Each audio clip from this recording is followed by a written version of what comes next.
February 1, 1942, Central Pacific Ocean. The USS Enterprise was running for her life. Just 8 weeks after Pearl Harbor turned America's Pacific Fleet into twisted metal and burning oil, the Big E had struck back, launching the first offensive carrier raid of the war against Japanese bases in the Marshall Islands. Now, as she retreated at flank speed, 5 twin-engine Mitsubishi G3M bombers were screaming toward her at 10,000 feet. Every anti-aircraft gun on the ship opened up. Tracers stitched the sky.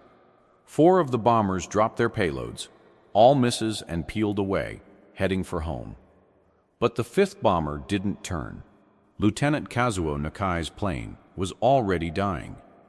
F-4F Wildcats had torn into it during the approach, and smoke poured from the fuselage. Nakai knew he'd never make it back to base, so he made a decision that wouldn't become common for another 2 years. He aimed his burning aircraft directly at the Enterprise's flight deck. On the catwalk below, a 25-year-old aviation machinist named Bruno Gaido watched the bomber grow larger with each passing second. Every gun on the ship was firing, but the plane kept coming, close enough now that Gaido could see the flames licking from the engine cowling. The anti-aircraft fire wasn't working. In about 10 seconds, that bomber would crash into the flight deck, and the Enterprise, America's most valuable warship in the Pacific, would burn. Bruno Gaido did the only thing he could think of. He ran, not away from the danger, toward it. Gaido sprinted across the open flight deck, directly into the path of the incoming kamikaze, and scrambled into the rear seat of a parked SBD Dauntless dive bomber. He grabbed the twin .30 caliber machine guns, swung them toward the approaching inferno, and opened fire. What happened next would become one of the most extraordinary acts of individual bravery in naval aviation history. But Bruno Gaido's story was only beginning.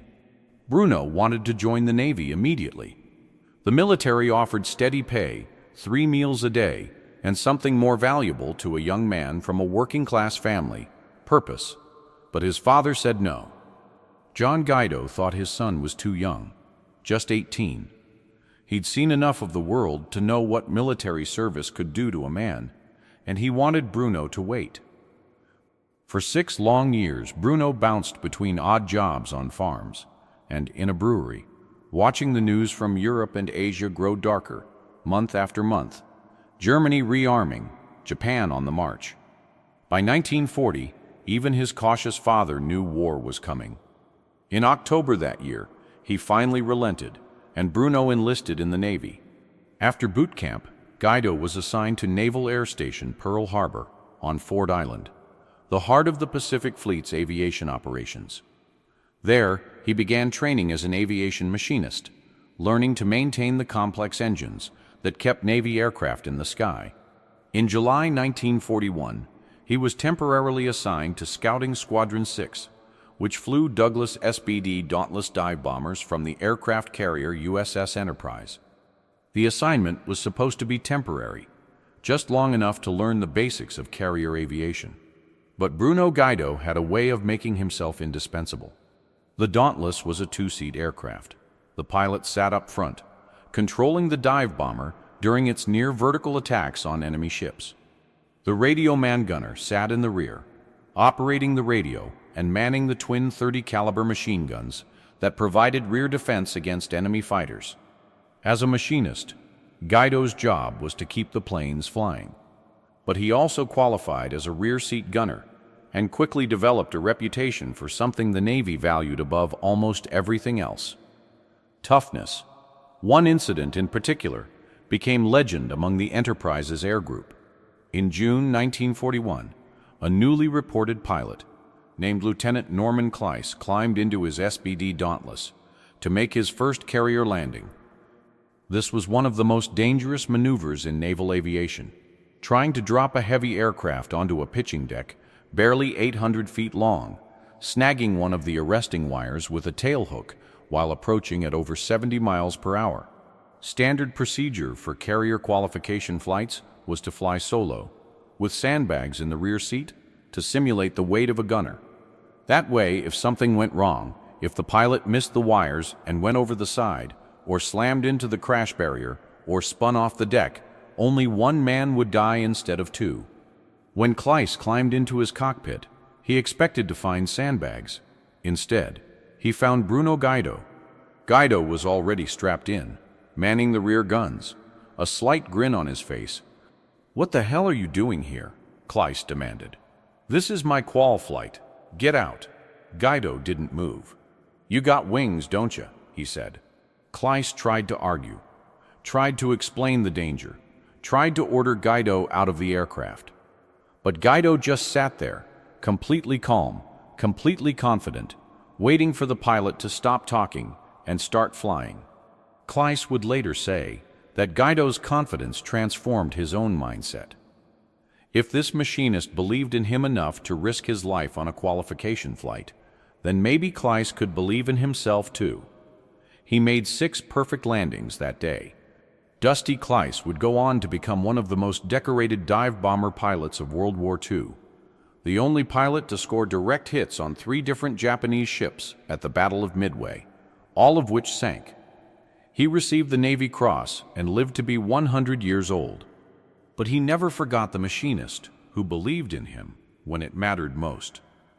On the morning of December 7th, 1941, Bruno Guido was not at Pearl Harbor. He was 200 miles away, aboard the USS Enterprise, returning from a mission to deliver Marine fighter planes to Wake Island. The carrier had been scheduled to arrive in Pearl Harbor on December 6, but heavy weather had delayed her by 1 day. That delay saved the Enterprise and possibly changed the course of the war. When news of the attack reached the Big E, her aircraft launched immediately, searching for the Japanese fleet. They didn't find it.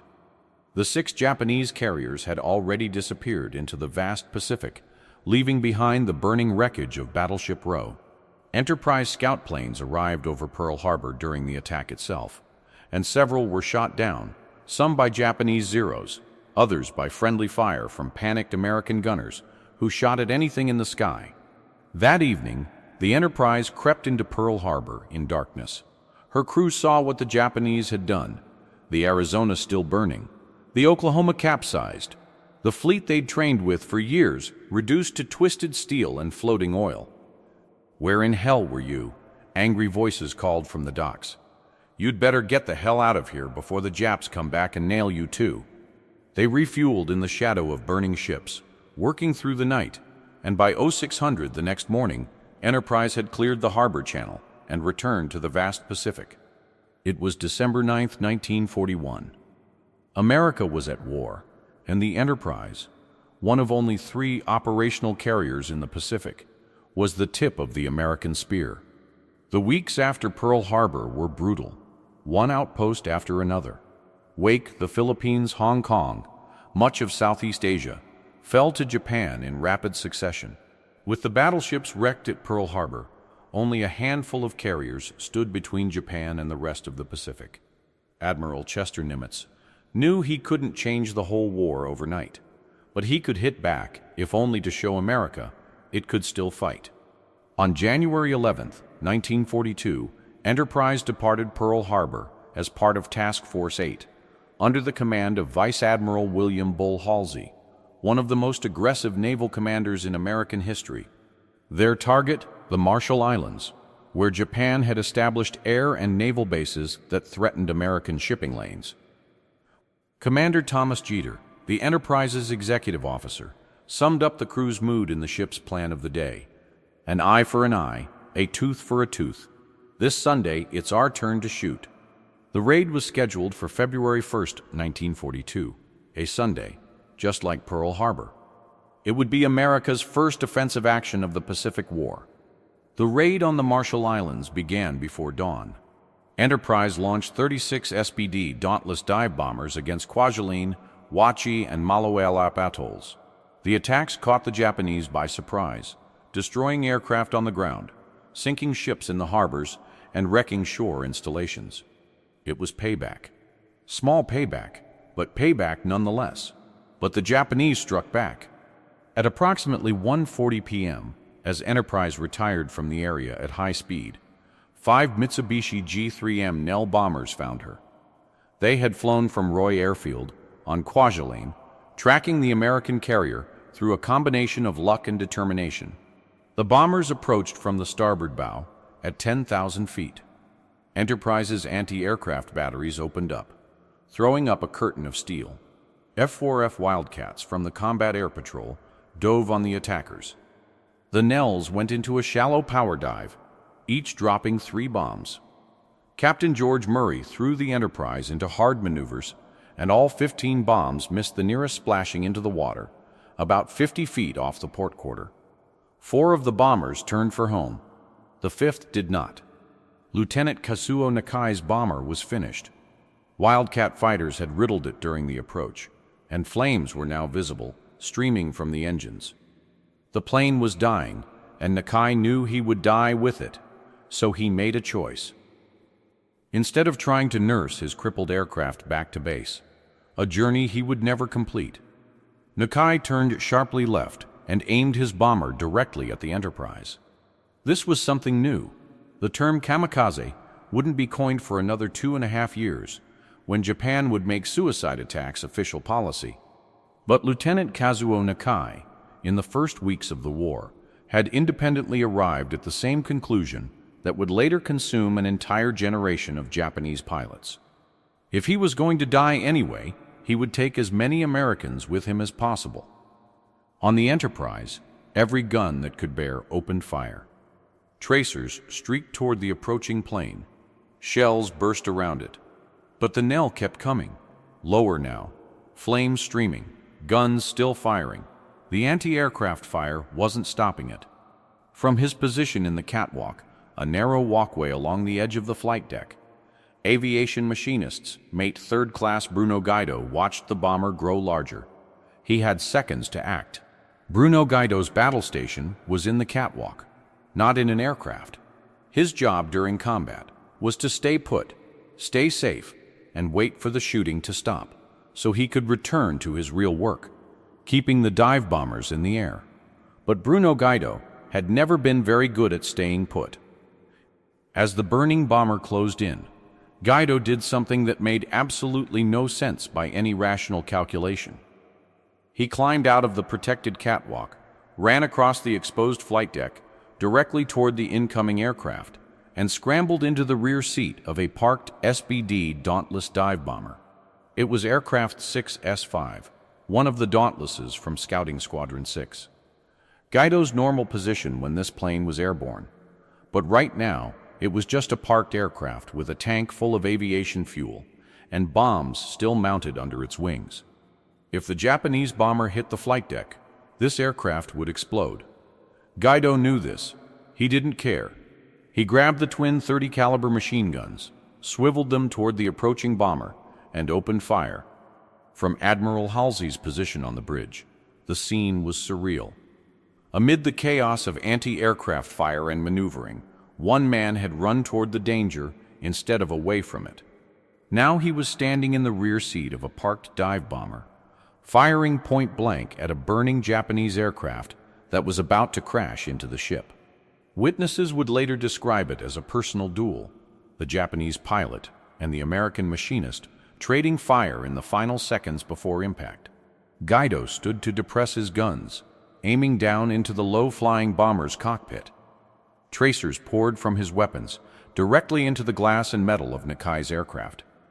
At the last moment, Captain Murray ordered another hard turn to starboard. The combination of the ship's maneuver and Gaido's fire pouring rounds directly into the cockpit caused the bomber to lose control. Instead of slamming into the flight deck, the Nell's right wing clipped the tail of Gaido's SBD.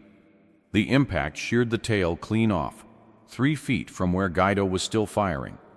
The broken Dauntless spun toward the edge of the flight deck. The Japanese bomber's wing separated from the fuselage and skidded into the port catwalk, fuel from its ruptured tanks drenching the ship forward to the island's superstructure. Lieutenant Nakai's aircraft, finally done, plunged into the sea off Enterprise's port quarter and disappeared beneath the waves. But Bruno Gaido wasn't finished. Still in the rear seat of his wrecked aircraft, which was now teetering on the edge of the flight deck, Gaido kept firing into the wreckage of the bomber as it settled into the sea. Then, when there was nothing left to shoot at, he calmly grabbed the SBD's fire extinguisher and used it to put out a pool of burning aviation fuel that the Japanese plane had left on the deck. Only then did he climb out of the shattered aircraft. And then Bruno Gaido did something that, in retrospect, was completely in character. He disappeared. As soon as the immediate crisis was over, Bruno Gaido slipped into the ship's interior and vanished into the maze of compartments and passageways that made up the Enterprise's lower decks. He wasn't looking for congratulations. He was hiding. Gaido was convinced he was going to be in trouble. He had abandoned his assigned battle station. He had climbed into an aircraft without orders. He had done exactly what a good sailor was never supposed to do: act on his own initiative without authorization from his superiors. In the pre-war Navy, that kind of thing could get you court-martialed. But Vice Admiral William Bull Halsey was not a pre-war admiral. Halsey had watched the entire incident from the bridge. He'd seen the machinist run across the deck, climb into the parked aircraft, and pour fire into the approaching bomber. He'd seen the tail get sheared off 3 feet from where Gaido was standing. He'd seen the young man calmly extinguish the fire and then disappear into the ship. Who was that man? Halsey demanded. No one on the bridge knew. Find him, Halsey ordered, and bring him to me. A search party was dispatched into the ship. It took them a while to find Gaido. He'd hidden himself well, but eventually they tracked him down and brought him to the bridge. Gaido stood at attention before the admiral, certain he was about to be punished. Instead, Halsey smiled. "Consider yourself promoted," the admiral said. On the spot, without paperwork or formal ceremony, Bruno Gaido was advanced from Aviation Machinist's Mate 3rd Class to Aviation Machinist's Mate 1st Class, a promotion that would normally take years of service and multiple evaluations. Halsey did it with a handshake. The entire crew of the Enterprise credited Gaido with saving the ship. If that bomber had hit the flight deck, loaded with aircraft, fuel, and ammunition, the resulting explosion and fire could have been catastrophic. The Big E might have been lost, and with her, hundreds of American lives. Bruno Gaido also received a commendation from Secretary of the Navy Frank Knox, citing his extraordinary courage and disregard for his own safety. But Gaido being Gaido, he probably would have preferred to skip all the attention. He just wanted to get back to work. The months after the Marshall Islands raid were busy ones for the Enterprise and her crew. In late February, the Big E struck Wake Island, the same island where Marines had fought desperately before being overwhelmed by the Japanese. In March, she attacked Marcus Island, just 1,000 miles from Tokyo. In April, she provided cover for the Doolittle raid, escorting the USS Hornet close enough to Japan to launch 16 B-25 bombers against Tokyo itself. The raids didn't change the strategic situation. Japan was still winning everywhere, but they proved that America could strike back, and they made Bruno Gaido a minor celebrity among the Enterprise's crew. Everyone on the ship knew the story of the machinist who had run toward the kamikaze, but Gaido didn't let the attention change him. He continued his work as a machinist and gunner, flying missions whenever VS-6 needed him. His reputation for toughness only grew. Then came Midway. In late May 1942, American codebreakers uncovered Japan's next move, a massive strike against tiny Midway Atoll, using the same 4 carriers that had hit Pearl Harbor: Akagi, Kaga, Soryu, and Hiryu. If Midway fell, Hawaii itself could be threatened. Admiral Nimitz decided to gamble everything. He rushed Enterprise, Hornet, and the hastily repaired Yorktown to a point northeast of Midway, hoping to ambush the Japanese fleet. On the morning of June 4, 1942, Bruno Gaido climbed into the rear seat of an SBD Dauntless piloted by Ensign Frank Woodrow O'Flaherty. Their target was the Japanese carrier Kaga, one of the largest and most powerful warships in the world. The morning of June 4, 1942, began with disaster for the Americans. Wave after wave of American aircraft attacked the Japanese fleet. Torpedo bombers from all three carriers, Marine dive bombers from Midway itself, even Army B-17s. Almost all of them were destroyed. Torpedo Squadron 8 from the USS Hornet was completely wiped out. Of 30 men, only one survived. But the sacrifice of the torpedo bombers served a purpose. Their attacks drew the Japanese combat air patrol down to sea level, leaving the sky above the carriers undefended. At 10:20 a.m., dive bombers from Enterprise and Yorktown arrived over the Japanese fleet at 20,000 feet. The Japanese carriers were caught at the worst possible moment. Their flight decks were crowded with aircraft being fueled and armed for a counterstrike. Bombs and torpedoes lay exposed. Aviation fuel lines snaked across the decks. The American pilots pushed over into their dives. Bruno Gaido felt the Dauntless pitch forward into a nearly vertical descent. The horizon tilted crazily as O'Flaherty aimed their aircraft at the Kaga below. Gaido couldn't see forward. He was facing backward, scanning for Japanese fighters, but he could feel the gravity pressing him into his seat as they plummeted toward the enemy carrier. At 1,500 feet, O'Flaherty released their bomb. It was a near miss. The bomb exploded close to the carrier, but didn't hit directly. But other pilots weren't so unlucky. 4 bombs struck Kaga's flight deck, detonating among the armed and fueled aircraft. Within seconds, the carrier was an inferno. In just 5 minutes, 3 of Japan's 4 carriers, Akagi, Kaga, and Soryu, were mortally wounded, burning uncontrollably. The 4th, Hiryu, would be hit that afternoon. It was the most decisive naval victory in American history. But for Bruno Gaido, the battle was just beginning. After the attack on Kaga, O'Flaherty and Gaido joined a group of 6 SBDs, led by Lieutenant Charles Ware, heading back toward the Enterprise. But they weren't alone. 6 Japanese Zero fighters from Hiryu spotted the small formation and attacked. The Zeros had been escorting a dive bomber strike against the USS Yorktown, but they couldn't resist the temptation of 6 slow, vulnerable Dauntlesses. Lieutenant Ware had developed a defensive tactic for exactly this situation. As each Zero made a firing pass from behind, Ware would turn his formation toward the attacker, creating an arc that allowed all 6 rear gunners to concentrate their fire on the lead fighter. Bruno Gaido and the other gunners poured fire into the attacking Zeros. 2 of the Japanese fighters were so badly damaged they had to break off. One ditched on the way back to Hiryu, and the other barely made it to the carrier. But the fight had taken its toll on O'Flaherty and Gaido's aircraft. Their SBD had been holed during either the bomb run or the dogfight with the Zeros. Fuel was streaming from the damaged tanks. The engine was drinking gas faster than it should, and there wasn't enough left to reach the Enterprise. O'Flaherty had no choice. As the other SBDs continued toward home, he put the Dauntless down in the open sea, about 20 miles from the burning Japanese carriers. The ditching was successful. O'Flaherty and Gaido scrambled out of the sinking aircraft and inflated their life raft. Ensign James McCarthy, flying in another SBD, watched them climb into the raft and noted their position before continuing toward Enterprise. Help would be sent. But help never came. The Japanese destroyer Makigumo found them first. Makigumo was a Yugumo-class destroyer, part of the screen protecting the Japanese carriers. Her crew had watched 3 of those carriers burn and sink that morning. They had watched hundreds of their comrades die in flames. When lookouts spotted the 2 American airmen in their tiny raft, floating in the debris field of the destroyed Japanese fleet, the Makigumo altered course to pick them up.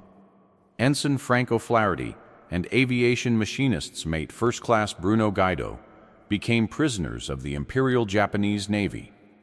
What happened next was kept secret for 3 years. The Americans didn't know.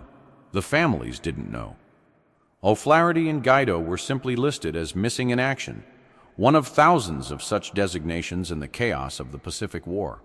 It wasn't until after Japan's surrender in 1945 that American investigators gained access to Japanese naval records and learned what had happened aboard the Makigumo.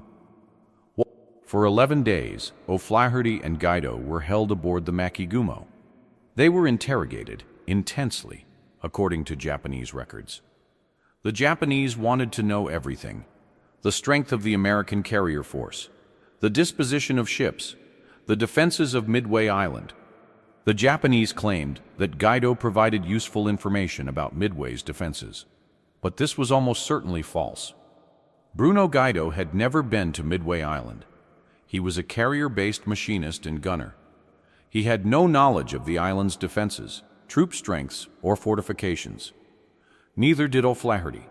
Rear Admiral Samuel J. Cox, the director of the Naval History and Heritage Command, later assessed what probably happened. My assessment is that O'Flaherty and Guido, possibly under torture, gave up plausible but phony information. Certainly, everyone who knew Guido adamantly believed that he would not have cracked. That was Bruno Guido, the man who had run toward a kamikaze, the man who had climbed into a parked aircraft to fight a duel with a suicide bomber, the man who had told a nervous pilot, "You got wings, don't you?" He wasn't the type to break. But on June 15, 1942, 11 days after the Battle of Midway, the Japanese decided their prisoners were no longer useful. Commander Isamu Fujita, the captain of the Machinist, received orders to dispose of the prisoners. According to Japanese accounts, assembled from interrogations of surviving crew members after the war, Fujita asked for volunteers to carry out the execution. The crew refused. Even after watching 3 carriers burn, even after the humiliation of Japan's first major defeat of the war, the sailors of the Machinist would not volunteer to murder 2 helpless prisoners. No one stepped forward. The disposal was postponed. But later that night, in the midnight hours, a small group of men were ordered, not asked, ordered, to carry out the execution. Ensign Frank O'Flaherty and aviation machinists, mate First Class Bruno Guido, were bound with ropes, tied to weighted fuel cans, and thrown overboard into the Pacific Ocean. They drowned in darkness, somewhere in the vast waters where their dive bomber had helped destroy the pride of the Japanese Navy. Japanese accounts state that both men met their end with stoic and dignified defiance. The crew of the Machinist would have expected nothing less from Bruno Guido. Bruno Guido's fate remained unknown for 3 years. He was declared missing in action on July 4, 1942, and presumed dead on June 5, 1943, the first anniversary of Midway. In Milwaukee, his mother Clementina received the telegram that every parent dreaded. Her son was missing. He might be alive, he might be dead. No one knew.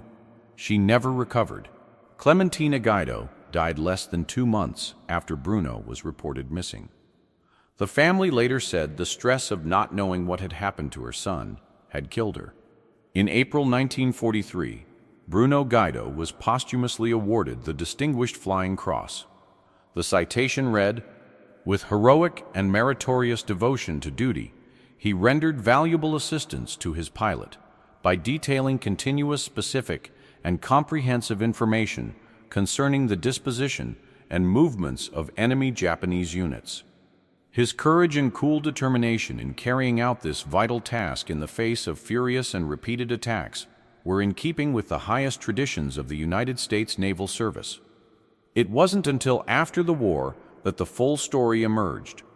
American investigators, reviewing Japanese naval records and interrogating surviving crew members from the Machinist, pieced together what had happened to O'Flaherty and Guido. The execution was classified as a war crime, but there would be no prosecution. Commander Isamu Fujita and most of the officers responsible for the execution did not survive the war. The Machinist herself was sunk on February 1, 1943, exactly 1 year to the day after Bruno Guido had saved the Enterprise, when she struck a mine during the evacuation of Guadalcanal. Justice of a sort had been served. Bruno Peter Guido was 26 years old when he died. He served in the United States Navy for just 20 months, from October 1940 to June 1942. In that short time, he participated in the first offensive operation of the Pacific War, saved America's most important aircraft carrier from a kamikaze attack, and helped sink a Japanese carrier at the Battle of Midway. His body was never recovered. His name is inscribed on the Courts of the Missing at the National Memorial Cemetery of the Pacific in Honolulu, one of thousands of names representing those who gave their lives in the Pacific and whose remains were never found. In 1996, Bruno Gaido became the first inductee into the Enlisted Combat Aircrew Roll of Honor, established aboard the USS Yorktown Museum in Charleston, South Carolina. No ship has ever been named after him, but his story lives on.